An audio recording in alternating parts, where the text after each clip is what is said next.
दसराहून 10-12 दिवस झाले होते. दिवाळीचा सण 8-10 दिवसांवर आला होता. रविवार होता.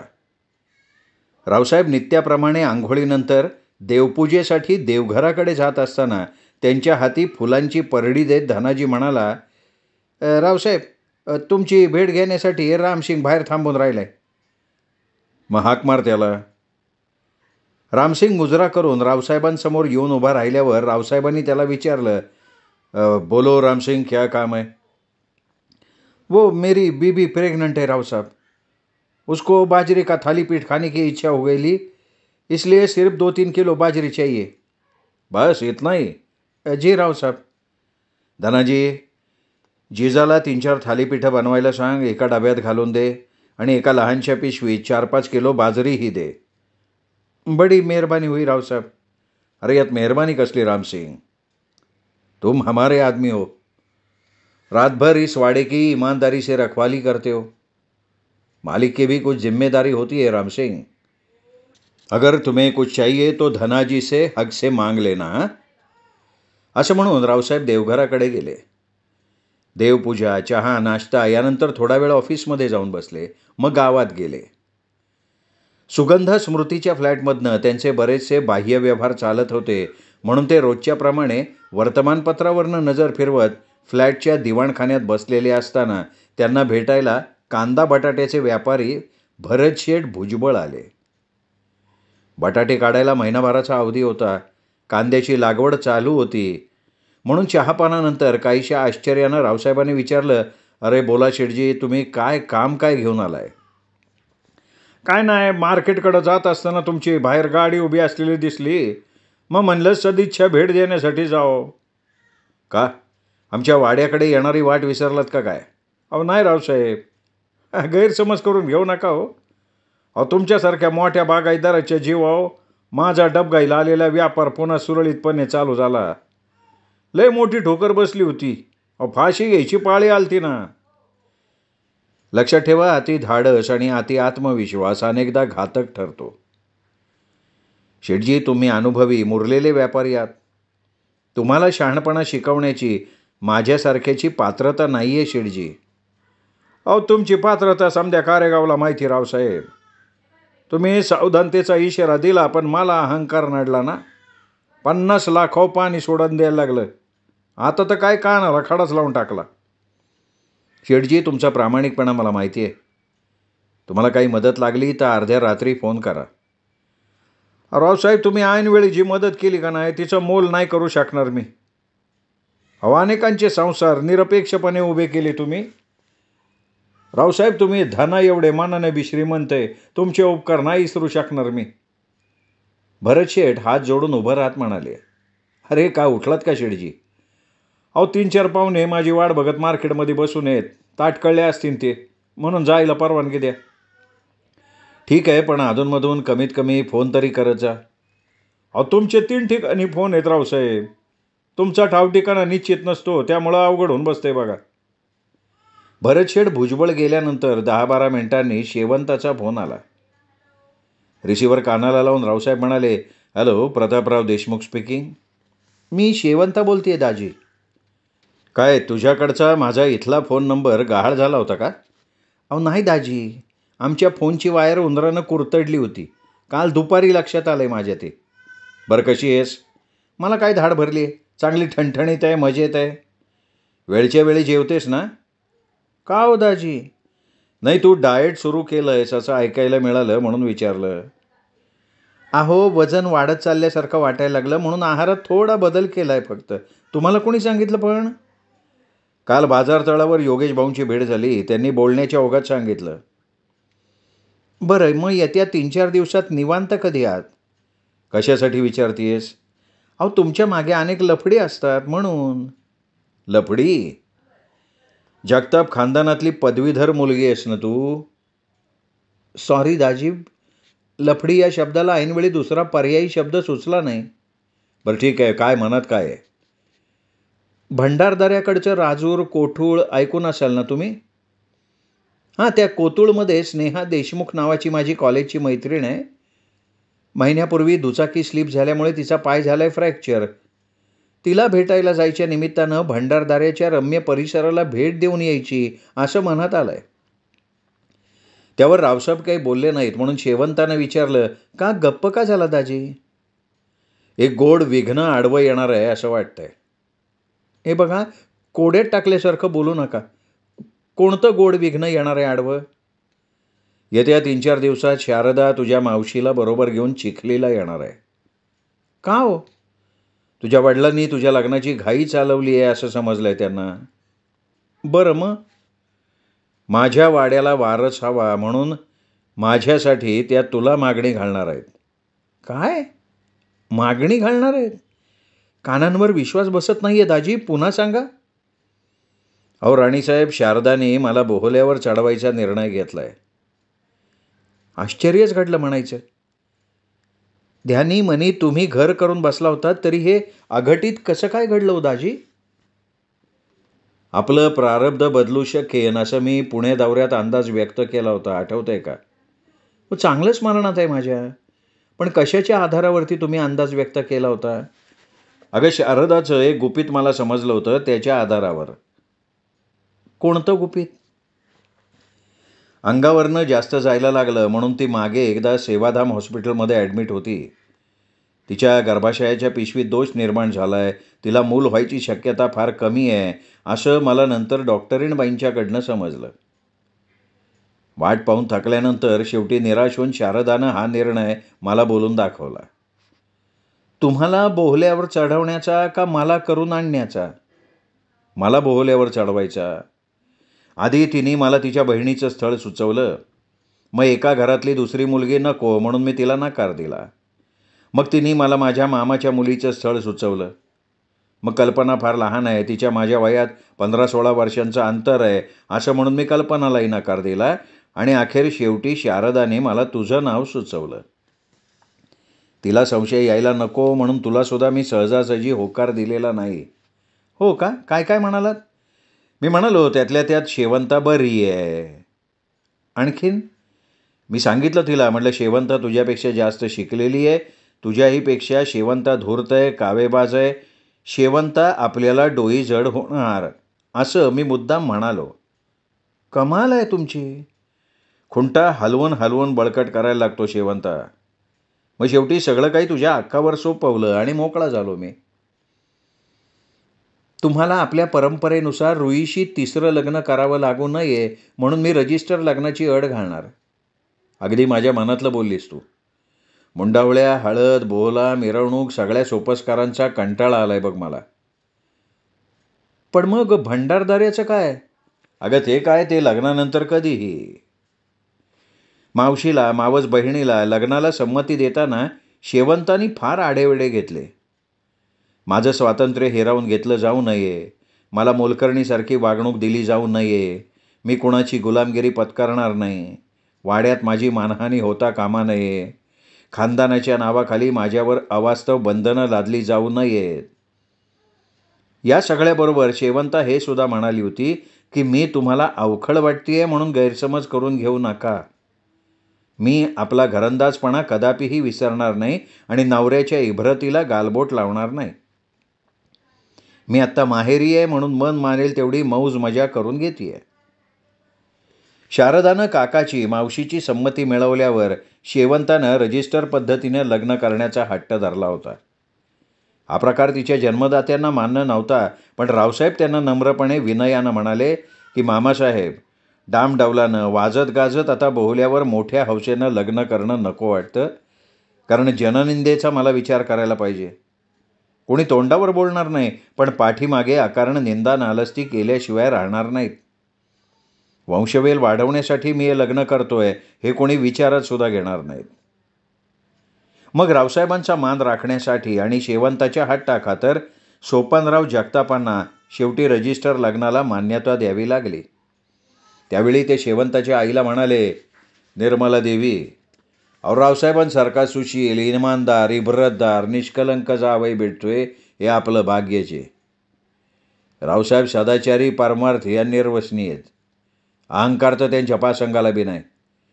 लेकीची हाऊसमौज करता येणार नाही म्हणून नाराज होऊ नका, तर लेकीचं कल्याण होते म्हणून आनंद माना. नोव्हेंबर संपायला 2 दिवसांचा अवधी असताना सुगंधा स्मृतीच्या फ्लॅटमध्ये जाऊन बसल्याबरोबर रावसाहेबांनी शेवंताला फोन केला. उचलला जाताच ते म्हणाले, मी रावसाहेब देशमुख बोलतोय. हां बोला की दाजी. दाजी? आता मी तुझा दाजी राहिलो नाही शेवंता. अहो हे पालुपत पुरतं तोंडात बसलंय दाजी. उगवणाऱ्या नव्या सालातल्या 1 तारखेला दुपारी 1 वाजता तुमच्या गळ्यात वरमाला घातल्यानंतर मी तुम्हाला रावसाहेब म्हणणार आणि तोपर्यंत दाजी म्हणून घेण्याची हौसमौज फेडून घेणार. चालेल ना? आता काय, आता वाड्यात तुमचं बहुमत होणार, त्यामुळे चालवून घेतलंच पाहिजे. बरं फोन का केलात? गडबडीत नाही आहेस ना? अजिबात नाही. गडबड पळापळ सगळं तुमच्या मागे. मी निवांतपणे नाश्ता करत होते तेवढ्यात तुमचा फोन आल्याचं वहिनी सांगायला आली. एवढ्या उशिरा नाश्ता? अहो रात्री मध्यरात्रीपर्यंत पापण्या मिटल्या नाहीत. उशिरानं जाग आली. सध्या सगळ्यांकडून कोड कौतुक करून घेणं चालवलं आहे. लग्नानंतर काय अंदमान बेटावर राहिलं जाणार नाही आहेस. चिखलीपासून कारगाव अवघ्या 13-14 मीटर अंतरावर आहे. अहो प्रत्येक स्त्रीला माहेर काशी प्रयागसारखं असतं दाजी. आईवडिलांना, भाऊभाऊजाईला, जिव्हाळ्याच्या माणसांना सोडून त्यांच्या माया ममतेचा त्याग करून तुमच्या घरात नांदायला यायचं आहे मला. हे मायापाश तोडणं वाटतं तेवढं सोपं नाही आहे दाजी. असो, फोन का केलात? आपल्याला रजिस्टर लग्न करायचं असल्यामुळे वधूवरांना कायदेशीररित्या 1 महिना आधी विवाहाची नोटीस द्यावी लागते, हे माहिती आहे ना? त्यासाठी फोन करायला लागला. मग कधी द्यायची नोटीस? 1 डिसेंबरला. किती वाजेपर्यंत येऊ? 12 वाजेपर्यंत ये सुगंधा स्मृतीमध्ये. मी एस टीने येणार आहे दाजी. दक्षिण कारगाव स्टँडवर उतरते, मला न्यायला या. का सुमो बिघडली आहे का? अहो अजून पक्कं लायसन नाही मिळालं. ठीक आहे. राणीसाहेब, मेमसाहेब, मालकीणबाई का आणखीन एखादं टोपण नाव तुला पसंत आहे? तुमच्यासाठी फक्त शेवंता. बाकीच्यांसाठी गीताई ठरवतील ते. एक विचारायचं आहे तुम्हाला. काय ग? वरदक्षिणेबाबत. अगं काय कमी आहे मला? लोभ माझ्यापासून फार दूर पळून गेलाय. उलट तुलाच काय हवंय ते सांग. आकाशी रंगाची 4 चाकी गाडी, वाड्यातली देवघरावरची खोली, मंगळसूत्र आणि तुम्ही. मी शारदाचा सुद्धा असणार आहे शेवंता. तिच्यावर अन्याय नाही करू शकणार. अहो गैरसमज करून घेऊ नका. पूर्वीच्या काळी राजांना महाराजांना अनेक राण्या असायच्या. त्या सगळ्या गुण्या गोविंदानं राहत असत. अक्काबरोबर मी पूर्णपणे सामंजस्याने वागेन दाजी. तुझं मन निर्मळ आहे, विशाल आहे, हे माहिती आहे मला. बरं आणखीन काही हवं आहे? जे हवं आहे त्याची फार मोठी प्रतीक्षा करायला लागणार आहे. तब्बल 1 महिना 3 दिवस मध्यंतरी जायचे आहेत. रात्र जाता जात नाही, कधी सरते असं होऊन जातं. तुमच्या शेजेला अक्का असल्यामुळे याबाबतीत तुम्ही नशीबवान आहात. खरं आहे ना? नाही खरं नाही यशवंता. चिखलीहून गंध लावून आल्यापासून तुझी अक्का जरा अस्वस्थ वाटतेय. तिच्या चेहऱ्यावरचं हास्य लोप पाहून पुन्हा पूर्वीसारखा गंभीरपणा तिने धारण केल्यासारखा वाटतोय. तिचं फारसं मनावर घेऊ नका दाजी तुम्ही. तुमच्यापेक्षा माझा जास्त अभ्यास आहे अक्काबद्दल. आमची अक्का आहे ना, अभिनय कलेत फार प्रवीण आहे. तुझ्यापेक्षा जास्त शेवंता धूर्त आहे, कावेबाज आहे असं तिला म्हणालोच आहे मी. फोन ठेवू का? खाणं अर्धवट टाकून आली आहे, त्यामुळे वहिनी डोकावून गेली. ठेव ठेव ठेव, मलाही माधव बागेत जायचं आहे. बोल बोल म्हणता 27 डिसेंबर उजाडला. रावसाहेब शारदाच्या लग्नाचा 2रा वाढदिवस. शारदानं स्वतःहून रावसाहेब देशमुखांच्या इस्टेटीच्या वारसासाठी जरी नवऱ्याच्या 3ऱ्या लग्नाचा योग जुळवून आणला होता, तरी आपल्या वैवाहिक सुखात भागीदारी येणार म्हणून तिच्या मनावर टेन्शन आलं होतं. आपली योग्यता कमी होईल, आपल्याला गौण लेखलं जाईल, आपल्या मताला किंमत दिली जाणार नाही आणि सगळ्यात महत्त्वाची बाब म्हणजे आपल्याला निपुत्रिक वांझ ठरवली जाईल. यामुळे शारदाचं टेन्शन आणखीन वाढलेलं होतं. खरं वास्तविक यावर्षी तिचा 2ऱ्या-3ऱ्या कुणावरही रोष नव्हता. तिचा स्वतःचा बदफैलीपणा सर्वस्वी कारणीभूत होता. वाईट कर्माची फळं कधीही मधुर असत नाहीत. कारल्याच्या वेलीला कधीच केळी लागणार नाहीत, त्याला कडू कारलीच लागणार, या विचाराभोवती भिरभिरत शारदाच्या दिनक्रमाला सुरुवात झालेली होती. स्नान केलं, साडी परिधान केली, वेणीफणी करून झाली, तरी शारदा कोणाशी चकार शब्द नाही बोलली. नाश्त्यासाठी ती भोजनगृहात रावसाहेबांसमोर येऊन बसली, तरी तिच्या मनातला विषाद थोडाही कमी झालेला नव्हता.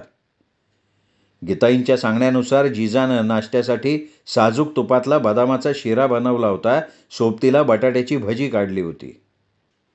त्या दिवशी कधी नव्हे ती सुनंदासुद्धा लवकर उठून नाश्त्यासाठी शारदाजवळ येऊन बसली होती. शारदानं गंभीरपणे तिला विचारलं, तुला काय खायचंय सुनू? मा नाशी ना. अगं भलपूल केलाय, खा. तुला नाही खायच्या? अगं मला नाही आवडत शिला, मी भजी खातीये. पण भजी तिखट असतात ना. अगं तिखट मिठाशिवाय भजी चवदार लागत नाहीत. आई, आपल्या वाड्यात शेवंता मावशी राहायला येणार आहे ना? हो. कधी? पुढच्या आठवड्यात. छान आहे ना शेवंता मावशी? हे बघ, तिला आता शेवंता मावशी म्हणायचं नाही, मग तिला मम्मी म्हणायचं. शारदानं रावसाहेबांकडे बघत उत्तर दिलं. पण शेवंता मावशीला ते आवडत नाही. अगं आवडेल, नावानं हाक मारायची नाही. मग मावशी म्हणू मम्मी? नाही नाही नाही, मावशी मम्मी नाही म्हणायचं, फक्त मम्मी म्हणायचं. खायला लाग ग तू, खाताना फार बोलायचं नाही, मोठी झालीस ना तू. सुनंदानी वडिलांकडे बघितलं, त्यांनी तोंडावर बोट ठेवलं, मग मात्र सुनंदानं बोलायला तोंड नाही उघडलं. गाईगाईनं 4 घास खाऊन बाहेर पळाली आणि खाणं आटोपल्यावर गीताईंनी रावसाहेबांना विचारलं, जेवायला काय बनवायचे रावसाहेब? मालकीणबाईंनी सांगितलं नाही का? लग्नाच्या वाढदिवसानिमित्त त्यांचं आज मौन दिसतंय रावसाहेब. चंद्राला पहाटेपासून वेध लागलेत गीताई. तेवढ्यात पाणी पिताना शारदाला ठसका लागला, डोळ्यात पाणी आलं म्हणून गीताई म्हणाल्या, आणखीन 2 घोट पाणी प्या अक्कासाहेब. वहिनीसाहेबांनी आठवण काढली असणार. कोण वहिनीसाहेब गीताई? अहो सुनूची मम्मी. त्यानंतर लगेच घोडभर पाणी पिऊन शारदा बाहेर निघून गेली. मग गीताईने रावसाहेबांना विचारणा केली, काही बिनसलंय का तुमचं? नाही गीताई. मग अक्कासाहेब का गप्प आहेत? आता ते तिचं तिला माहिती. सकाळी उठतेवेळी विचारलं तर न ऐकल्यासारखं केलं आणि बाहेर निघून आली. अहो रावसाहेब, जाऊ द्या ना गीताई, सगळे निर्णय तिचेच आहेत.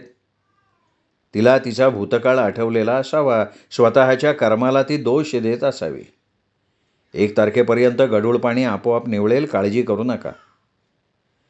रावसाहेब सुगंधा स्मृतीमध्ये जाऊन बसल्यावर अर्ध्या पाऊण तासानं शेवंताचा फोन आला. फोन कानाला लावता शेवंता म्हणाली, मी शेवंता बोलतेय दाजी. बोला वहिनी साहेब. वहिनी साहेब? हां शेवंता. सकाळी तुझ्या या 6 अक्षरी उपाधीवर गीताईंनी शिक्कामोर्तब करून टाकलेला आहे.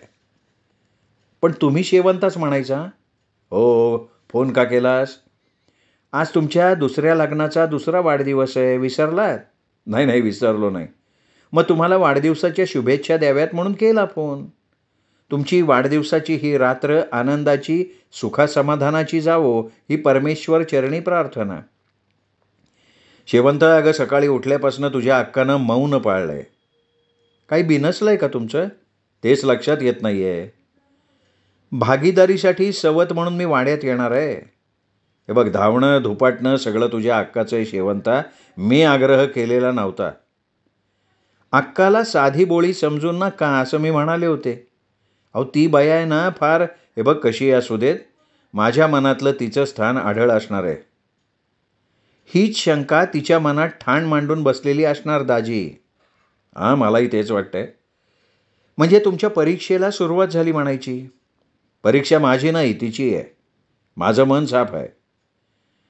तुमचा वाढदिवस कोरडा जाणार आहे असं वाटतंय. विषय बदल ना शेवंता.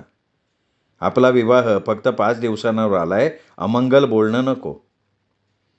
मग हानिमून कुठे साजरा करायचा आपण? देवघरावरच्या तुझ्या खोलीत. रजिस्ट्रारनं शेवंता रावसाहेबांना विवाहासाठी 1 जानेवारी 1994 रोजी दुपारी 1 वाजता बोलवलं. शेवंता आपल्या कुटुंबियासह बरोबर 12:30 वाजता नटून थटून रजिस्ट्रार ऑफिसच्या प्रांगणात आले. तिने गुलाबी रंगाचा काठपदरी रेशमी शालू परिधान केला होता.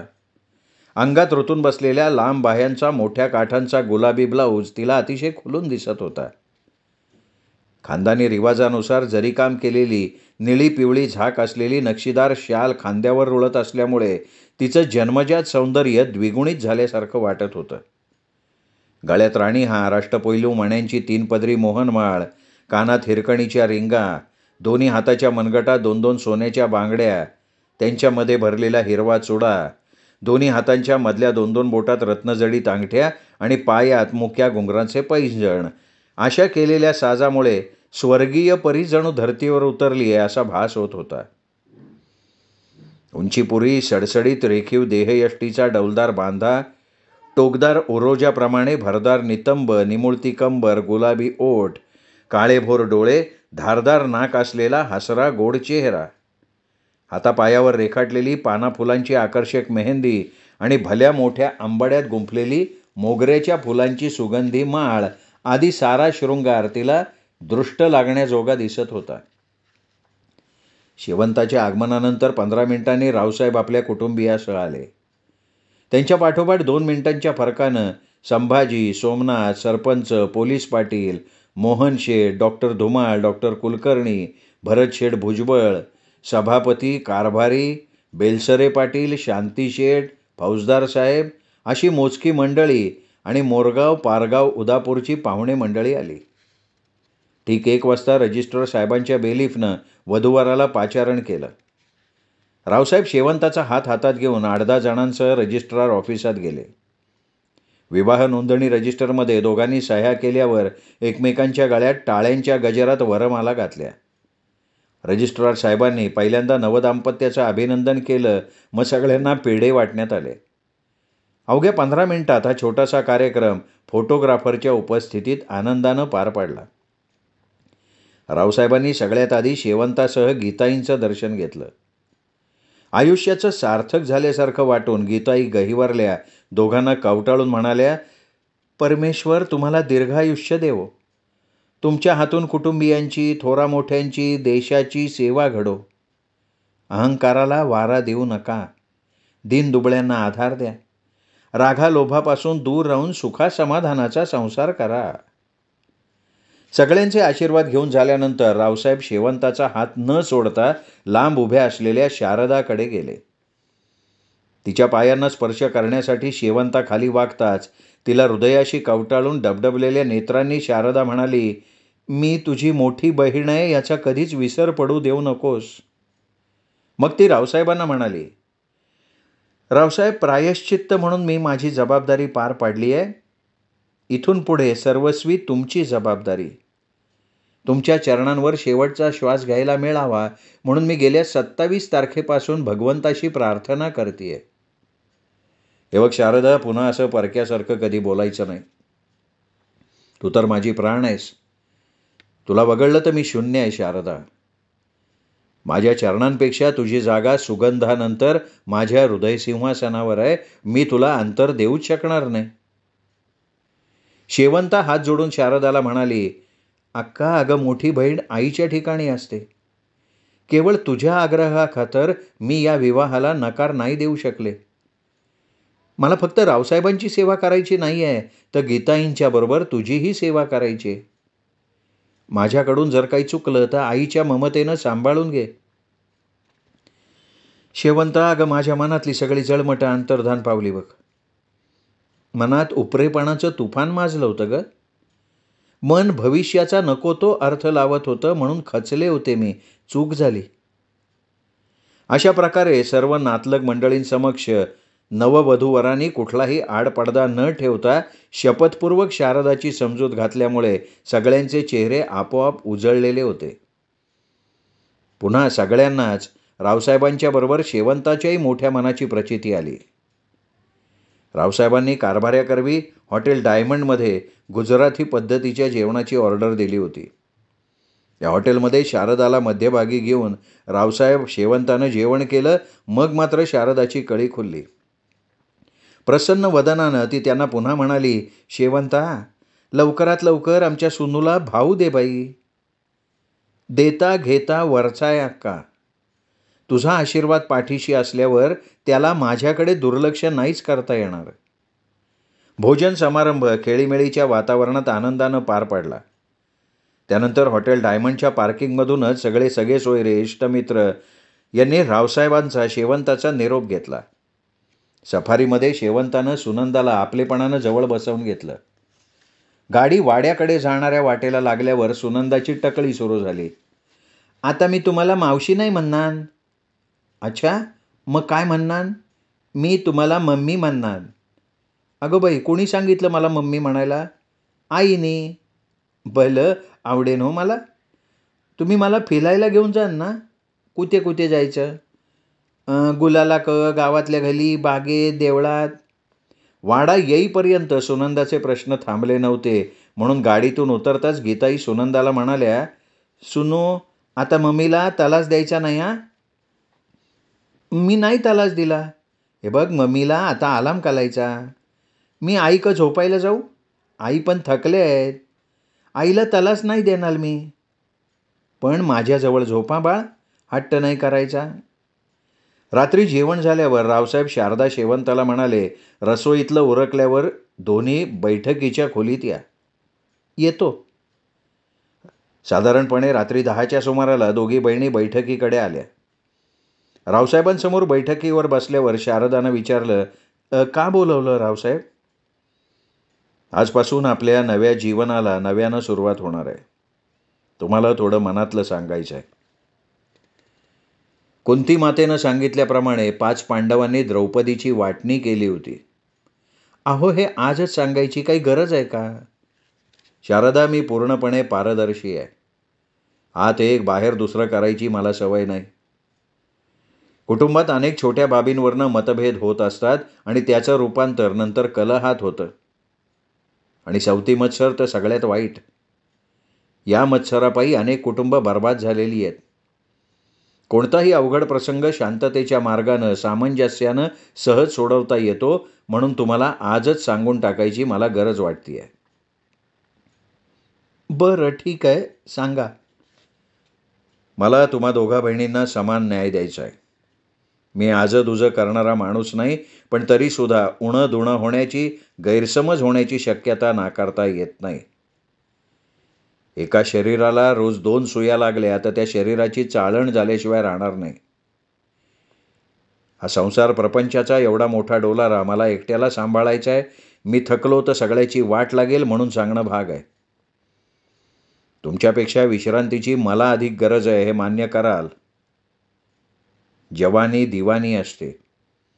ती सामान्य माणसाला कामधंदा सुचू देत नाही. जवानीच्या नशेत आपल्याला वाहवत जाता येणार नाही. घरदार सांभाळून आपल्याला या वाड्यात सुखासमाधानानं नांदायचं आहे. मी मनाशी जी योजना तयार केली आहे तिला तुम्हा दोघींची पूर्ण संमती असायला हवी. सुनंदाच्या वाढदिवसापर्यंत आठवड्यातून 1 रात्र शारदा तुझ्यासाठी आणि 2 रात्री शेवंतासाठी द्यायचं ठरवलं आहे. सुनंदाच्या वाढदिवसानंतर प्रत्येकीला आठवड्यातून फक्त 1 रात्र द्यायचं मी योजून ठेवलेलं आहे. दिवसा मात्र मी तुम्हा दोघींचाही असणार आहे. आता यात तुमच्या काही सूचना असतील तर त्या सांगाव्या. नाही, तुम्ही काही वावगं नाही सांगितलं. माझ्यासाठी गुरुवारची रात्र द्यावी, शारदा म्हणाली. शेवंत, तुला काही सांगायचं आहे का? आजची पहिली रात्र मला द्या. मग आठवड्यातल्या रविवार आणि मंगळवारच्या रात्री द्या. चालेल. म्हणजे मला सोमवार, बुधवार, शुक्रवार आणि शनिवारी विश्रांती मिळत जाईल. तुम्हाला काही अडीअडचणी आल्या तरी वारात बदल होणार नाही. आणि सुनूच्या वाढदिवसानंतर? शेवंताने विचारलं. रविवारची रात्र योग्य वाटते. मान्य आहे.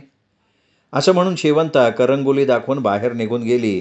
ती गेल्यावर थोड्या वेळानं शारदा म्हणाली, रावसाहेब, मी सलग 2 वर्ष तुमच्याकडनं यथेच्छ शरीर सुख उपभोगलंय. शेवंतावर थोडा अन्याय झालाय असं वाटतंय. अगोदर 1.5 महिना जाऊ दे. ती नाराज वाटली तर नंतर काय ते विचार करून ठरवू. रात्री 11 वाजता रावसाहेब मधुचंद्र साजरा करण्यासाठी शेवंताच्या खोलीकडे गेले. शेवंता आतुरतेनं त्यांच्या येण्याची वाट बघत पलंगावर बसलेली होती. दाराची कडी सरकवून रावसाहेब सजलेल्या पलंगाकडे गेले. ते जवळ येऊन बसता शेवंतानं विचारलं, एवढा वेळ का लावला? अगं, शेवंतावर थोडा अन्याय झाल्यासारखा वाटतोय असं तुझी अक्का म्हणाली. चर्चा वाढत गेली, मग यायला वेळ लागला. माझ्याकडे एक पर्याय आहे रावसाहेब. कुठला? रोज तुम्ही सुगंधा स्मृतीच्या फ्लॅटमध्ये जाऊन बसता. कधी कधी माधवबागेतल्या बंगल्यातही जाता. जर मला दिवसा उजेडी तुमची आठवण आली तर मी कुठल्याही निमित्तानं तुमच्या भेटीला येऊ शकते. रावसाहेब गालात हसत म्हणाले, बुधवार गुरुवार सोडून पूर्वकल्पना देऊन यायला हरकत नाही. तुम्ही माझ्यासाठी गाडी बुक करणार होतात ना? केली? हो केली.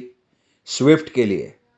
लेडीजसाठी हा ब्रँड चांगला आहे, मात्र स्विफ्ट आकाशी कलरमध्ये मिळत नाही. मिळणार आहे कधी? आज सुद्धा मिळाली असती. मग पहिल्या बोळवणीसाठी माहेरी जाताना गाडी घेऊन जा. आईवडिलांचं नाव करून घेऊन ये. तुझ्या अक्काला संशय यायला नको. कधी जाऊ माहेरी? रविवार मंगळवार सोडून कधीही. आत्ता थोड्या वेळासाठी लाईट बंद करू का? कपडे काढायचे आहेत. अगं, नंतर लाईट लावायचीच आहे. फरक काय पडतोय? नाही, फरक नाही पडणार, पण लाज वाटतीये. रावसाहेब मुद्दाम मिश्किलपणे म्हणाले, खरं सांगू का, दुपारी तू अप्सरेसारखी वाटत होतीस. मग आत्ता काय हाडळ वाटतीये का? विषयांतर करू नकोस ग. अहो, दोन्ही खिडक्या उघड्या आहेत. चांदणी रात्र आहे, म्हणून लाईट बंद करायचं मनात आलं होतं. पण हा गोंडस खजिना मला डोळे भरून बघायचा आहे शेवंता. अहो, आत्ता काही डोळे झाकून घेतलेत का? अगं, तू पलंगाला पाठ टेकल्याशिवाय नेत्रसुख नाही घेता येणार. श्रोते हो, तुम्ही ऐकताय पोपटराव भसे लिखित रावसाहेब ही कादंबरी. या कादंबरीचा आजचा भाग इथेच संपला. पुढचा भाग ऐकण्यासाठी उद्या भेटू दीपक रेगे कथाकथन चॅनलवर. तोपर्यंत नमस्कार श्रोते हो.